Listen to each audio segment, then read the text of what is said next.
जी अस्सलाम वालेकुम। इस वीडियो में आपको मैदे के ज़ख़म के बारे में बताएंगे। इसको आमतौर पर मैदे का अल्सर भी कहते हैं, पेप्टिकल अल्सर भी इसको कहते हैं, यानी मैदे के दोनों तरफ सुराख या ज़ख़म हो जाना, और डबल एक्स अल्सर भी इसको कहा जाता है। इस वीडियो में आपको बताएंगे कि ये क्या है, इसका असूली इलाज क्या है। इंशाल्लाह ऐसा इलाज आपको बताएंगे कि आप ज़हनी तौर पर मुतमईन होगे कि ये बिल्कुल दुरुस्त इलाज है।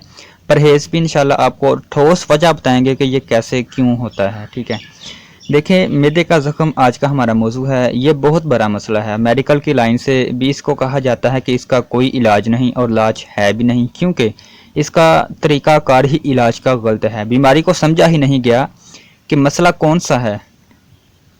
तो कानून मुफरद अज़ा में इसकी बड़ी सादा रोशनी है और बड़ा सादा तरीन इलाज है। 5 दिन में इंशाल्लाह ये मसला हल हो जाता है, और ज़्यादा से ज़्यादा सिर्फ 15 दिन ये दवाई आप इस्तेमाल करेंगे तो इंशाल्लाह अल्लाह पाक के फजल करम से ये मसला हल हो कर रहेगा, और रिलीफ तो आपको पहले दिन ही मिल जाएगी। देखिए, जब भी मैदे के अंदर ज़ख़म होंगे तो इसके नतीजे में तहरीक होगी खुश्क गर्म, यानी जिस्म का मिजाज होगा खुश्क गर्म। कानून मुफरद अज़ा में उसको उज़लाती गुद्दी कहते हैं। जिस्म में खुश्की पैदा है, खुश्की बहुत ही ज़्यादा है, लेकिन साथ साथ उसका इखराज हो रहा है, यानी मुस्तकिल। अब खुश्क गर्म का बाज़ लोगों को, आम लोगों को नहीं पता कि ये क्या चीज़ है, तो वो भी इंशाल्लाह हम आपको क्लियर कर देते हैं।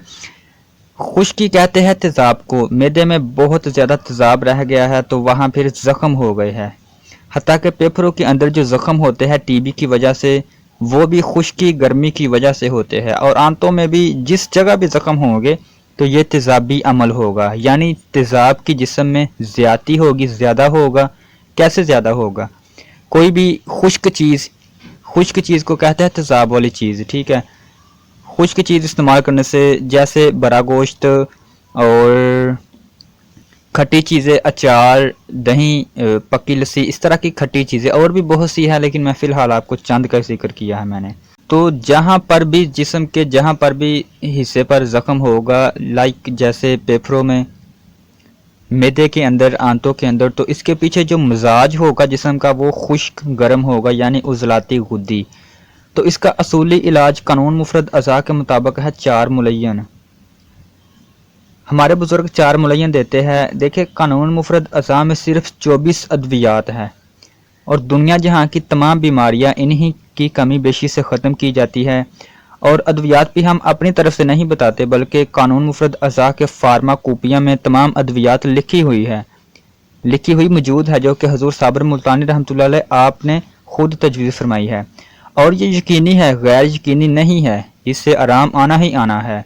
जिस तरह 1 और 2 के बाद 3 आता है, बिल्कुल इसी तरह अगर असूली इलाज, बीमारी को समझकर इलाज किया जाए तो अल्लाह पाक के फजल करम से, अगर अल्लाह पाक की तरफ से कोई तकीर ना हो, अल्लाह पाक अगर आजमाना ना चाहे, तो आराम आना ही आना है।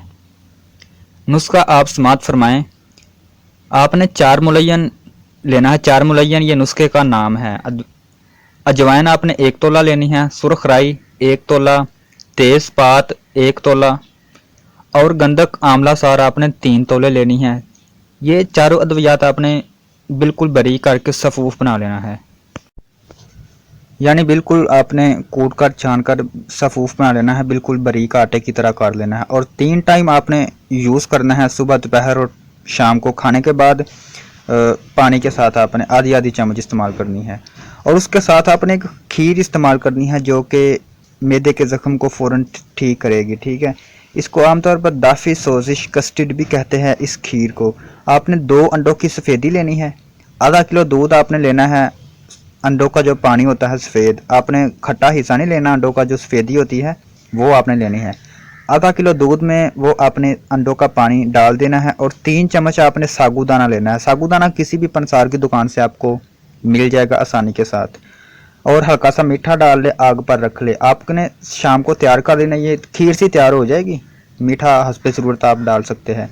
और सुबह खाली पेट आपने यूज़ करना है। तकरीबन 5 दिन आप इस्तेमाल करें तो इंशाल्लाह अल्लाह पाक के फजल करम से ये सोजिश उतारने वाला, ये जो आपको खीर बताई है, इसको दाफिया सोजिश कस्टर्ड भी कहते हैं। पहले दिन ही आपकी सोजिश, और जो सोजिश की वजह से तकलीफ़ है, वो ख़त्म हो जाएगी। ठीक है, इंशाल्लाह। इस तरह मेडिकल वाले भी अल्कलाइन देते हैं। इस सूरत में जब मैदे में ज़ख्म होते हैं अल्कलाइन देते हैं, ठीक है। तो 4 मुलय्यन से जिगर फ़ौरन तेज़ होगा, जो 4 मुलय्यन अभी आपको बताया है नुस्खा, इससे जिगर तेज़ होगा। और जिगर जो पानी पीते के अंदर डालता है, वो पानी जब पूरी मिकदार में डालेगा तो आंतें साफ़ हो जाएगी और दोबारा ज़ख्म नहीं होगा, ठीक है। अब आपको परहेज़ थोड़ा सा बता दें हम। आपने मूली, गाजर, शलजम, कद्दू, ये आपने कोई भी इनसे चीज़ ले लेनी है, क्योंकि ये ठंडी सब्जियां है। मूली, गाजर, शलजम और कद्दू, इनको आपने ले लेना है, चाहे तमाम ले लें या चाहे चंद एक ले लो, ठीक है। आपने इनको सब्जी की तरह बनाकर चमचे के साथ इस्तेमाल करना है। काली मिर्च आपने इस्तेमाल करनी है और साथ आपने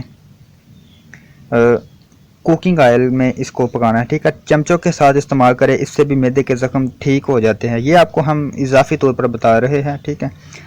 ना भी करें तो कोई मसला नहीं, लेकिन यह है कि ये सोने पर सुहागा है, अगर आप करें तो फ़ायदा है। परहेज़ आपने क्या करना है, पेप्सी, कोका कोला, मिरिंडा बिल्कुल आपने इस्तेमाल नहीं करनी, क्योंकि ये तेज़ाब होता है, खुश्क होते हैं ये। और उसके अलावा आपने खट्टी चीज़ें बिल्कुल इस्तेमाल नहीं करनी। खट्टी चीज़ों से मुराद अचार, खट्टी दही, पक्की लस्सी और दही भल्ले। इसके अलावा बड़े जानवर का गोश्त आपने इस्तेमाल नहीं करना, क्योंकि वो खुश्क मिजाज का होता है। उसके अलावा गोश्त और कीमा वगैरह आपने बिल्कुल इस्तेमाल नहीं करना। और अल्लाह पाक के फजलो करम से इंशाल्लाह आराम आना ही आना है। ये हमने आपको असूली इलाज बता दिया है कि खुश्की गर्मी को गर्मी खुश्की से ख़त्म करना है। तो ये नुस्खा जो हमने आपको बताया है 4 मुलय्यन, ये गर्म खुश्क मिजाज का है, जिगर को फ़ौरन तेज़ करेगा। जब जिगर पूरी तरह गर्मी पैदा करेगा तो तेज़ाब को ख़त्म कर देगा। और जो हमने आपको खीर बताई है, ये खीर मैदे के ज़ख्म को ठीक करेगी, मैदे में तेज़ाबियत को ख़त्म करके ठंडक पैदा करेगी। तो उम्मीद है आपको ये वीडियो पसंद आई होगी, क्योंकि हम कानून मुफरद अज़ा के मुताबिक असूली वजह तशख़ीस के साथ हर वीडियो बनाते हैं। इसलिए आपसे ज़रूरी गुजारिश है कि चैनल को सब्सक्राइब कर ले ज़रूरी, क्योंकि हम इस तरह की वीडियो लेकर आते रहते हैं और सबसे पहले आप तक पहुंचेगी अगर आपने हमारे चैनल को सब्सक्राइब किया होगा। खुदा हाफिज़, अस्सलामु अलैकुम।